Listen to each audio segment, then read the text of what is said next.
Bismillah ar-Rahman ar-Rahim. In the name of Allah, the most sublime, the all-knowing, the all-caring, the all-powerful, and we are beseeching Him and Him alone for all and in everything that we are in need of, because we come to realize that these days in which we are living, in which we are experiencing and testifying to a fuller deception, because we have a lot of misconceptions which have to be brought to light. Number one is that from a humanitarian perspective, we should not be complicit in any way, shape, or form to crimes against humanity, whether it's apartheid, whether it is a genocide, or any other atrocity against humanity. And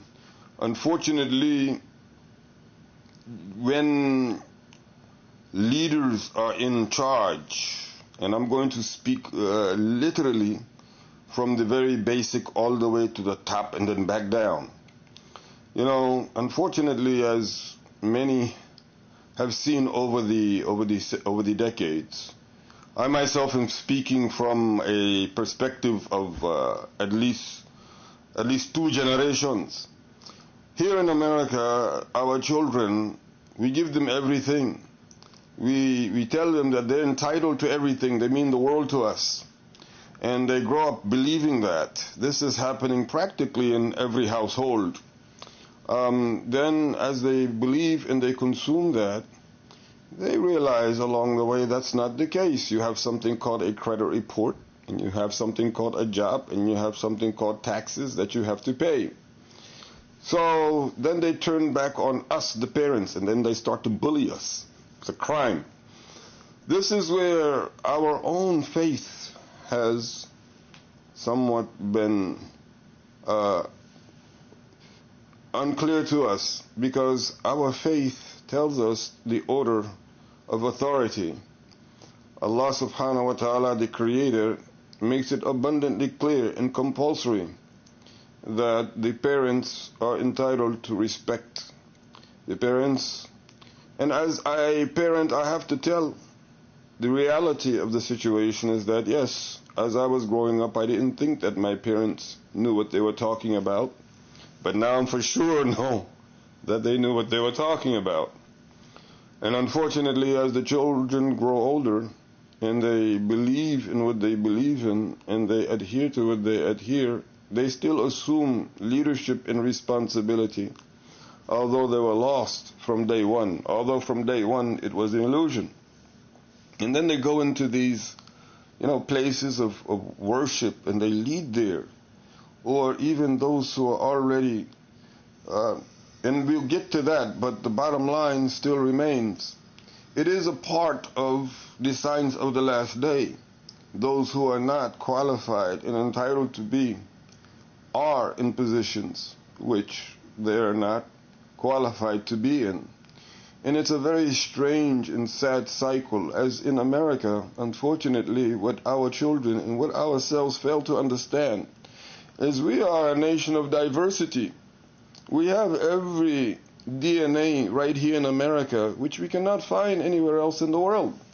We have every national, which is a national of America. At the same time, we are gatekeepers, trying to make sure that we remain afraid of what we do not know. We do not know our own selves. Our DNA is mixed with all type of DNA.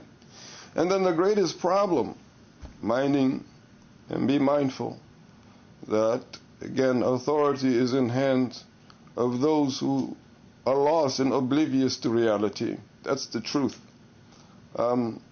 If you take a look and you say to yourself that indeed those who have the authority are already confused, and they're also baffled about what they do not know. They're afraid of what they do not know. We are gatekeepers here, and we are trying to maintain our high standards of life and integrity and pointing the finger at everyone else until we realize, until we accept to love and to want for everybody what we want for ourselves, we will remain in that predicament.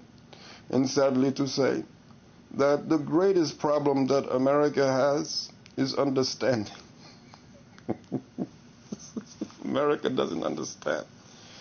America does not care to understand. The greatest problem is that you have one who is born in one state and grows up in that state. They spend their entire life in that one state, in that one county, in that one town, in that one city. And they're gatekeepers, and they do not realize that everybody around them is different. And until they come to understand and accept and embrace the diversity, we will always have that problem, where we have very little understanding of the world outside of us, and we have yet to understand our own selves. Then you look at the byproduct of it, or you look at the actual foundation of it, why it became or how it became, what was made of it. The biggest thing is to live a lie. United States is a big fat lie in itself because the states are not united. People are paying different type of taxes in different states. And that is wrong. And I want my money back because I didn't pay taxes so that you all can go to war. But the other problem is that as the children and as the society grows and develops, it becomes even more separated. It becomes more segregated. It becomes more biased and more unfair. So, really, at this point in time, we're fitting to shut the whole thing down because we disagree entirely and completely. And one of the big issues is that those who have the solutions and refuse to utilize them.